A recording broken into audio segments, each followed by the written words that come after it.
Shalom jemaat Tuhan, kita akan bersama kembali boleh dikuatkan dan disegarkan oleh firman Tuhan pada pagi hari ini, di mana firman Tuhan yang akan kita renungkan sesuai dengan almanak Gereja Kalimantan Evangelis, yaitu dari Yakobus pasal yang keempat, ayat yang keempat sampai ayat yang ke-10. Sebelum kita membaca dan merenungkan firman Tuhan ini, mari kita bersatu hati di dalam doa. Ya Tuhan Allah Bapa Sorgawi, kami bersyukur atas pimpinanmu di sepanjang hidup kami. Dan di saat ini Tuhan, firman kebenaranmu yang akan kami renungkan, kami gumuli. Roh Tuhan berkuasa atas kami hamba-Mu, dan kami yang boleh mendengar firman-Mu ini. Kami beroleh kekuatan, kami beroleh berkat dari firman-Mu. Di dalam nama Yesus kami berdoa dan bersyukur. Amin. Di bawah perikop hawa nafsu dan persahabatan dengan dunia. Demikian Yakobus 4 ayat yang keempat sampai ayat yang ke-10. Hai kamu orang-orang yang tidak setia, tidakkah kamu tahu bahwa persahabatan dengan dunia adalah permusuhan dengan Allah? Jadi barang siapa hendak menjadi sahabat dunia ini, ia menjadikan dirinya musuh Allah. Janganlah kamu menyangka bahwa kitab suci tanpa alasan berkata, Roh yang ditempatkan Allah di dalam diri kita diingininya dengan cemburu. Tetapi kasih karunia yang dianugerahkannya kepada kita lebih besar daripada itu. Karena itu ia berkata, Allah menentang orang yang congkak, tetapi mengasihani orang yang rendah hati. Karena itu tunduklah kepada Allah dan lawanlah iblis, maka ia akan lari daripadamu. Mendekatlah kepada Allah, dan ia akan mendekat kepadamu. Tahirkanlah tanganmu, hai kamu orang-orang yang berdosa, dan sucikanlah hatimu, hai kamu yang mendua hati. Sadarilah kemalanganmu, berduka cita dan merataplah. Hendaklah tertawamu kamu ganti dengan ratap, dan sukacitamu dengan duka cita.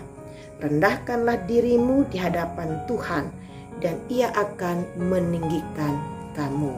Demikian firman Tuhan untuk kita. Dalam perenungan kita pada saat ini, saya memberi judul Tetap Setia. Saya mengingat sebuah lagu pop rohani yang populer biasa kita dengar bersama-sama, yaitu yang mengatakan pada akhir lagu, Ku berjuang sampai akhir dan kau dapati aku tetap setia. Ini berkaitan dengan nas kita pada saat ini, di mana dalam ayat yang keempat menjadi sebuah peringatan yang keras. Hai kamu orang-orang yang tidak setia.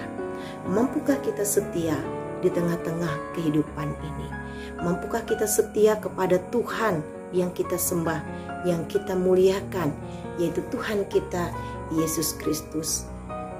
Dikala kita menghadapi berbagai persoalan, berbagai tantangan, cobaan, godaan, bahkan juga sakit dan penyakit dalam hidup ini. Saudaraku jemaat Tuhan, kesetiaan atau setia ini memiliki arti seorang yang teguh hati, yang taat, yang dia lakukan dalam hidup ini, baik itu di dalam hubungannya kepada orang lain ataupun dalam pelayanan. Kemudian seorang yang dapat dipercaya atau orang yang percaya mengikut Tuhan Yesus dalam hidupnya. Nah, oleh karena itu Bapak Ibu Saudaraku yang dikasihi dalam Tuhan, kita bersama-sama mau menunjukkan diri kita sebagai orang-orang yang mau taat dan setia kepada Tuhan. Hal yang pertama adalah kita mau bersandar sepenuhnya kepada kesetiaan Tuhan yang tiada pernah berkesudahan atas hidup kita.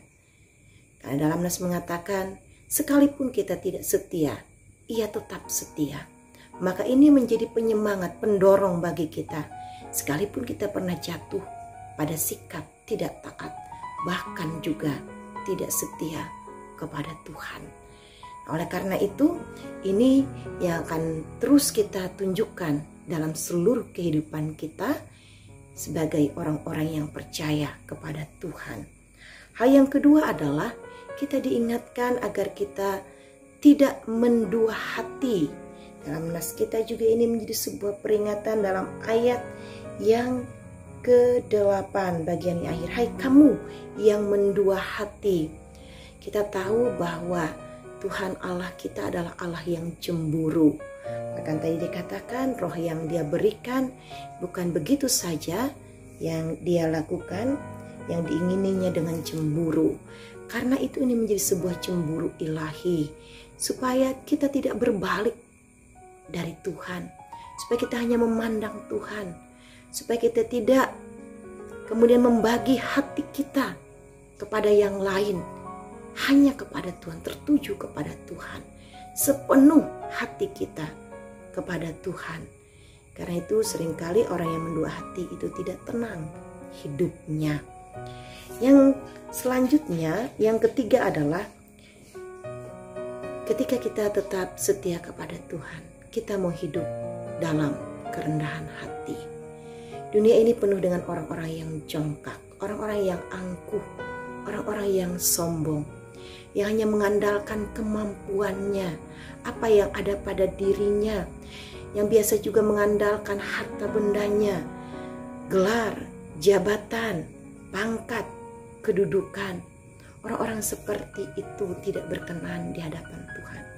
Orang-orang seperti itu biasanya menjadi orang-orang yang tidak mampu untuk setia, karena dengan mudah mereka bisa berpaling daripada Tuhan akan dunia ini, karena sedemikian kuatnya tawaran dunia ini. Karena itu ketika kita hidup dalam kerendahan hati, di situ kita bisa setia kepada Tuhan. Karena kita sungguh-sungguh menggantungkan hidup kita kepada Tuhan. Karena kita sungguh-sungguh berserah kepada Tuhan, bersandar kepadanya dalam hidup ini. Karena kita tahu hanya Dia yang menyelamatkan kita, tidak ada yang lain dalam hidup ini. Karena itu Bapak Ibu, saudara-saudaraku yang dikasih dalam Tuhan, ketika kita hidup dalam kerendahan hati, kita senantiasa mau datang dan mendekat kepada Tuhan. Kita sanggup untuk melawan segala cobaan dan godaan dunia ini. Kita mau taat dan patuh kepada Tuhan. Kita senantiasa juga hanya dekat kepada Tuhan dalam hidup ini. Mari tetap setia kepada Tuhan, dan itu akan kita tunjukkan melalui seluruh hidup kita. Kita bisa setia dalam apa yang Tuhan percayakan sampai hari ini kepada kita, terutama keselamatan yang sudah Tuhan berikan kepada kita. Tuhan memberkati kita dengan firman-Nya. Amin.